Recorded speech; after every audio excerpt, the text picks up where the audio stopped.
Olá, amigos historiantes, tudo bem? Hoje vamos dar continuidade ao nosso módulo de História do Brasil Império e o tema de hoje será a abolição.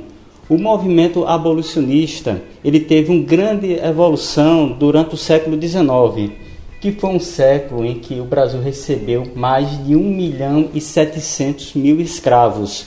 Foi um século em que a movimentação de escravos para o Brasil ela teve um grande fluxo. E durante esse século também ocorreram vários movimentos que tentavam abolir a escravidão no Brasil, que já era um movimento que já vinha ocorrendo em vários locais do continente americano.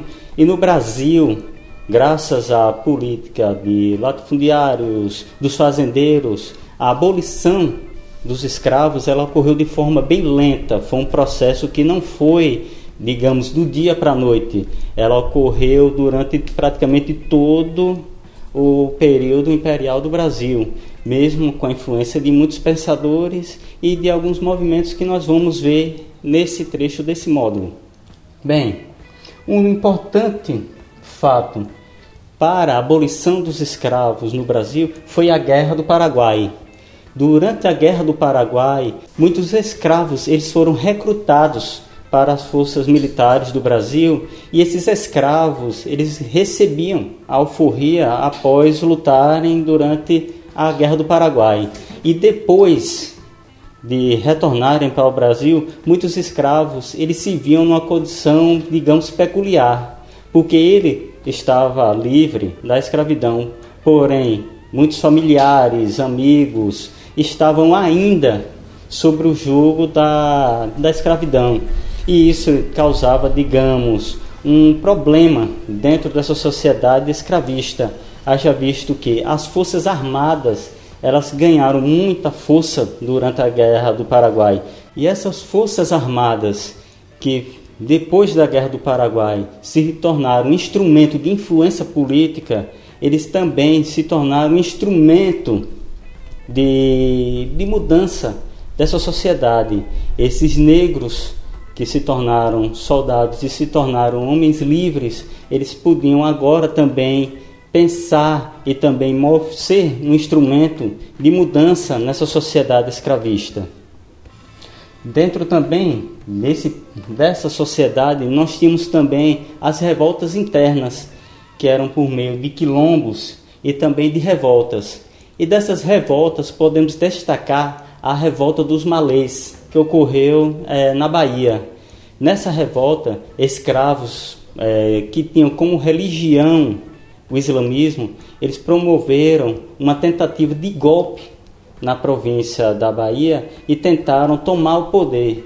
Só que, devido à denúncia, até mesmo de próprios negros que eram contrários a um movimento muçulmano na Bahia, essa rebelião acabou sendo debelada e muitos dos seus membros acabaram sendo deportados para outras regiões, o que enfraqueceu esse movimento de revolta. E além desses movimentos, que foram a Guerra do Paraguai e também a resistência negra com quilombos e revoltas, tivemos também pensadores que almejavam uma sociedade diferente do que estava sendo, digamos, movimentada no Brasil, de uma sociedade em que a escravidão ela ainda ocorria de forma tão abrangente.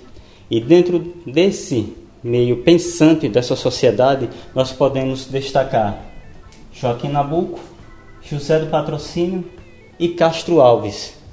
Vocês veem que dentro da sociedade brasileira, a movimentação contra a escravidão ela ocorria em várias esferas, tanto de pensadores, militares, políticos, até mesmo das camadas mais populares nas revoltas de escravos. Ou seja, a abolição ela passava a ser contestada dentro da sociedade brasileira. E no meio dessa contestação contra a escravidão, tivemos o surgimento de várias leis. Essas leis, vocês podem pensar num primeiro momento, bem, foram leis que deram a liberdade para os escravos negros. Contudo, a primeira coisa que nós temos que pensar é que as leis que acabaram resultando na fim da escravidão no Brasil, elas foram mais criadas para dar um fôlego a mais para a política de escravidão, porque os donos de escravos, os fazendeiros, por exemplo, eles não queriam ter um prejuízo muito grande com a alforria, com a liberdade de seus escravos, digamos, do dia para a noite. Eles queriam ter um tempo para, digamos, ver o seu lucro novamente da compra desses escravos.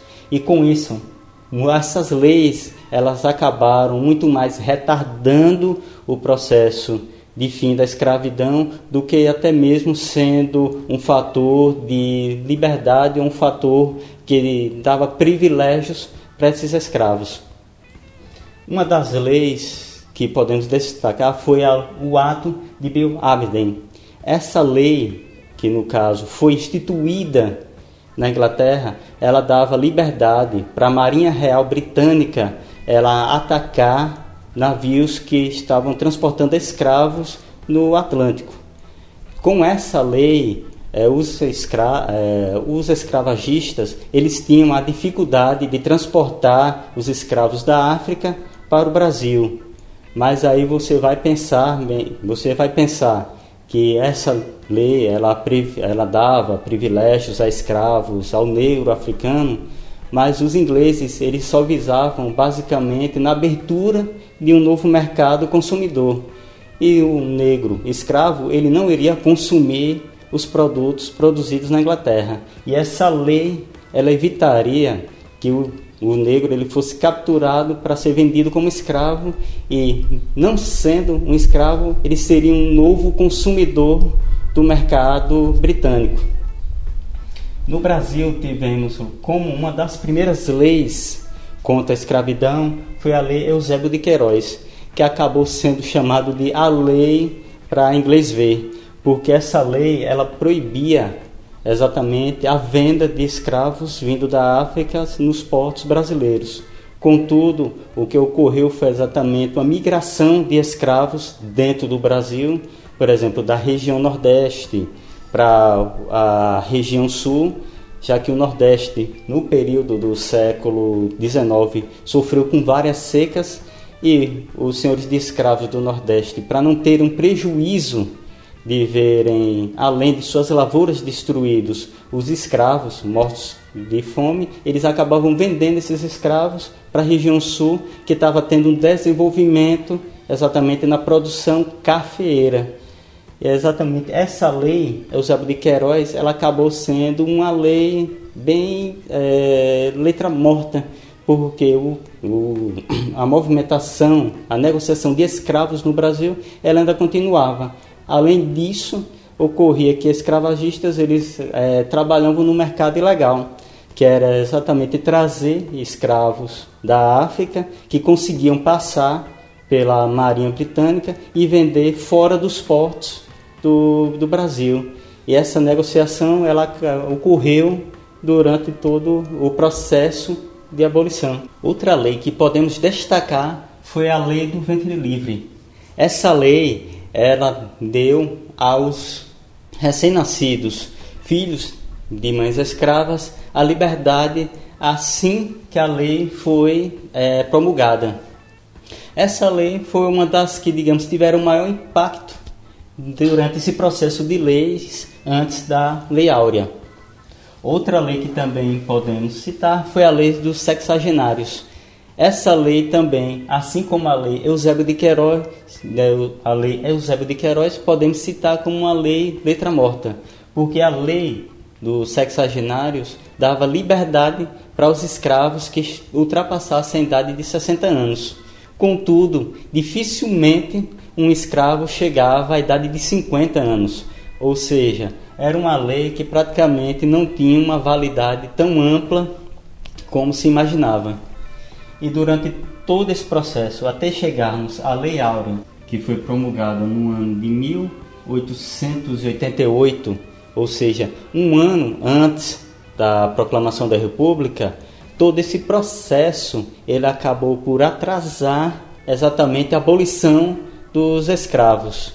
E depois da Lei Áurea, nós nos perguntamos, a vida do escravo ele melhorou? O escravo ele passou a viver, digamos, em um paraíso? Não foi bem isso, porque depois da Lei Áurea, o escravo ele se viu literalmente desamparado pelo Estado. E muitos desses escravos, eles acabaram tendo que trabalhar de forma de um subemprego dentro de suas antigas fazendas onde eram escravos. Bem, espero que tenham tirado as dúvidas de vocês sobre a questão da abolição da escravatura no Brasil.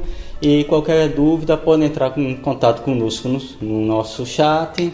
E é isso aí, bons estudos e foco aí nos Enem e vestibular que vem por aí.